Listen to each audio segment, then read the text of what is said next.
to the marvelous land of Oz. I'm Mardell, reading The Emerald City of Oz by L. Frank Baum.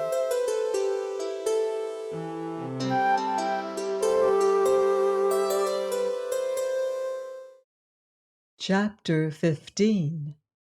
How Dorothy Happened to Get Lost. It was a beautiful evening, so they drew their camp chairs in a circle before one of the tents and began to tell stories to amuse themselves and pass away the time before they went to bed. Pretty soon a zebra was seen coming out of the forest, and he trotted straight up to them and said politely, "Good evening, people." The zebra was a sleek little animal and had a slender head, a stubby mane, and a paintbrush tail very like a donkey's.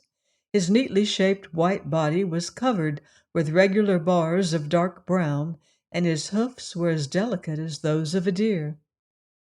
"Good evening, friend zebra," said Omby Amby in reply to the creature's greeting. "Can we do anything for you?"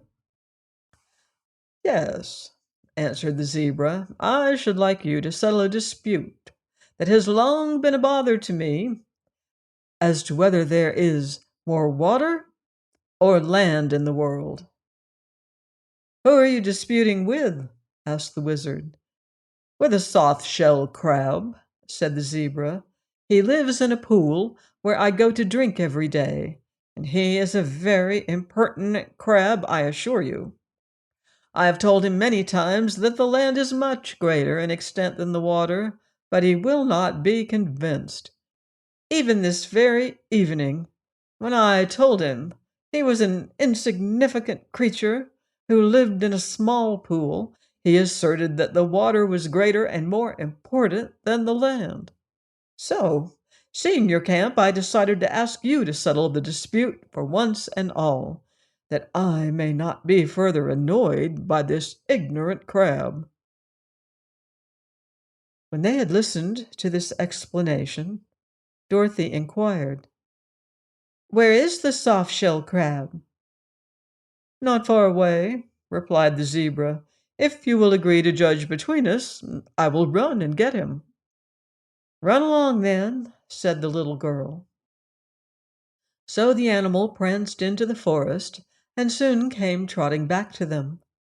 When he drew near, they found a soft-shell crab clinging fast to the stiff hair of the zebra's head, where it held on by one claw.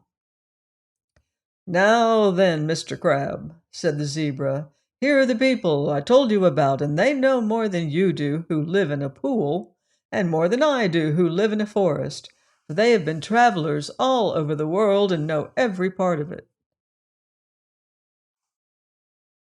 "There's more of the world than Oz," declared the crab in a stubborn voice. "That is true," said Dorothy, "but I used to live in Kansas, in the United States, and I've been to California and to Australia, and so has Uncle Henry." "For my part," added the shaggy man, "I've been to Mexico and Boston and many other foreign countries." "And I," said the wizard, "have been to Europe and Ireland." "So you see," continued the zebra, addressing the crab, "here are people of real consequence, who know what they are talking about." "Then they know there's more water in the world than there is land," asserted the crab in a shrill, petulant voice. "They know you were wrong to make such an absurd statement, and they will probably think you are a lobster instead of a crab," retorted the animal.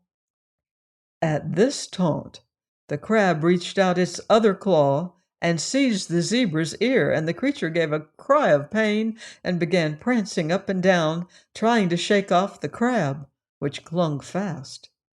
"Stop pinching!" cried the zebra. "You promised not to pinch if I would carry you here." "And you promised to treat me respectfully," said the crab, letting go the ear. "Well, haven't I?" demanded the zebra. "No, you called me a lobster," said the crab. "Ladies and gentlemen, continued the zebra. Please pardon my poor friend, because he is ignorant and stupid and does not understand. Also, the pinch of his claw is very annoying. So pray tell him that the world contains more land than water, and when he has heard your judgment, I will carry him back and dump him into his pool, where I hope he will be more modest in the future. But we cannot tell him that, said Dorothy gravely, because it would not be true. What? Exclaimed the zebra in astonishment. Do I hear you aright? The soft-shell crab is correct, declared the wizard. There is considerably more water than there is land in the world. Impossible, protested the zebra. Why, I can run for days upon the land, but find little water. Did you ever see an ocean? Asked Dorothy. Never, admitted the zebra. There's no such thing as an ocean in the land of Oz. Well, there are several oceans in the world, said Dorothy, and people sail in ships upon these oceans for weeks and weeks and never see a bit of land at all. And the geographies will tell you that all the oceans put together are bigger than all the land put together. At this, the crab began laughing in queer chuckles that reminded Dorothy of the way Billina sometimes cackled. Now will you give up, Mr. Zebra? It cried jeeringly. Now will you give up? The zebra seemed much humbled. Of course, I cannot read geographies, he said. You could take one of the wizard's school pills, suggested Billina, and that would make you learned and wise without studying. The crab began laughing again, which so provoked the zebra that he tried to shake the little creature off. This resulted in more ear-pinching, and finally Dorothy told them that if they could not behave, they must go back to the forest. I'm sorry I asked you to decide this question, said the zebra crossly. So long as neither of us could prove we were right, we quite enjoyed the dispute, but now I can never drink at that pool again without the soft-shell crab laughing at me. So I must find another drinking place. Do! Do! You ignoramus! Shouted the crab as loudly as his little voice would carry. Rile some other pool with your clumsy hoofs, and let your betters alone after this. Then the zebra trotted back to the forest, bearing the crab with him, and disappeared amid the gloom of the trees. And as it was now getting dark, the travelers said good night to one another and went to bed. Dorothy awoke just as the light was beginning to get strong next morning, and not caring to sleep any later, she quietly got out of bed, dressed herself, and left the tent where Aunt Em was yet peacefully slumbering. Outside, she noticed Billina busily pecking around to secure bugs or other food for breakfast, but none of the men in the other tent seemed awake. So the little girl decided to take a walk in the woods and try to discover some path or road that they might follow when they again started upon their journey. She had reached the edge of the forest when the yellow hen came fluttering along and asked where she was going.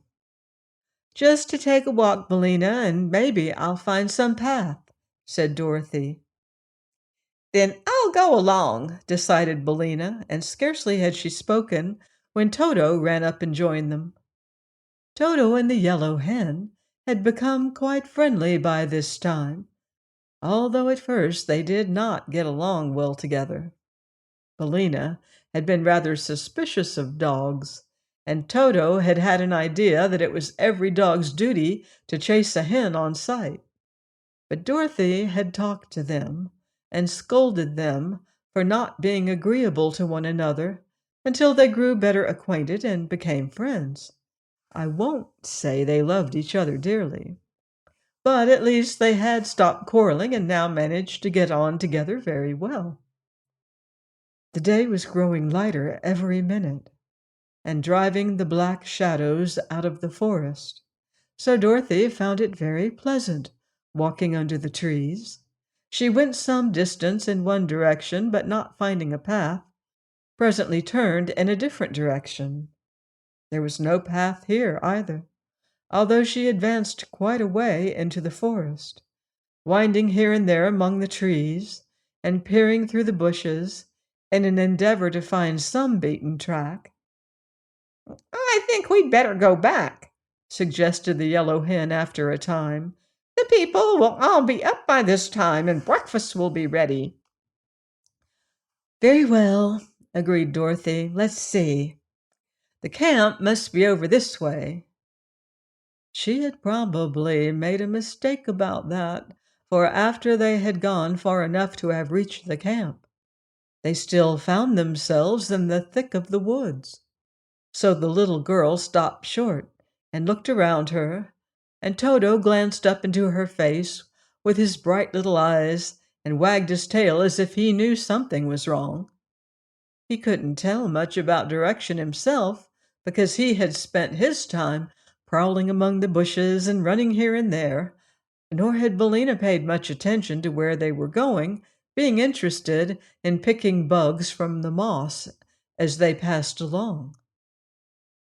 The yellow hen now turned one eye up toward the little girl and asked, "Have you forgotten where the camp is, Dorothy?"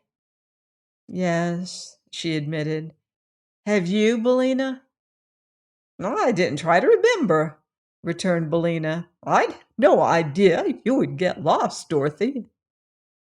"It's the thing we don't expect, Billina, that usually happens," observed the girl thoughtfully. "But it's no use standing here. Let's go in that direction," pointing a finger at random. "It may be we'll get out of the forest over there." So on they went again. But this way the trees were closer together, and the vines were so tangled that often they tripped Dorothy up. Suddenly a voice cried sharply, "Halt!" At first Dorothy could see nothing, though she looked around very carefully, but Billina exclaimed, "Whoa, I declare!" "What is it?" asked the little girl, for Toto began barking at something, and following his gaze, she discovered what it was. A row of spoons had surrounded the three, and these spoons stood straight up on their handles and carried swords and muskets. Their faces were outlined in the polished bowls, and they looked very stern and severe. Dorothy laughed at the queer things. "Who are you?" she asked. "We're the Spoon Brigade," said one. "In the service of His Majesty King Cleaver," said another. "And you are our prisoners," said a third. Dorothy sat down on an old stump and looked at them, her eyes twinkling with amusement. "Oh, what would happen," she inquired, "if I should set my dog on your brigade?" "He would die," one of the spoons said sharply. "One shot from our deadly muskets would kill him, big as he is." "Don't risk it, Dorothy," advised the yellow hen. "Remember, this is a fairy country. Yet none of us three happens to be a fairy." Dorothy grew sober at this. "Perhaps you're right, Billina," she answered. "But how funny it is to be captured by a lot of spoons." "I do not see anything very funny about it," declared a spoon. "We're the regular military brigade of the kingdom." "What kingdom?" she asked. "Utensia," said he. "I never heard of it before," asserted Dorothy. Then she added thoughtfully, "I don't believe Ozma ever heard of Utensia either. Tell me, are you not the subjects of Ozma of Oz?" "We never have heard of her," retorted a spoon. "We are subjects of King Cleaver, and obey only his orders, which are to bring all prisoners to him as soon as they are captured. So step lively, my girl, and march with us, or we may be tempted to cut off a few of your toes with our swords." This threat made Dorothy laugh again. She did not believe she was in any danger, but here was a new and interesting adventure, so she was willing to be taken to Utensia, that she might see what King Cleaver's kingdom was like. Please join me next time for more magical adventure here on the marvelous land of Oz. Goodbye for now. See you in Oz.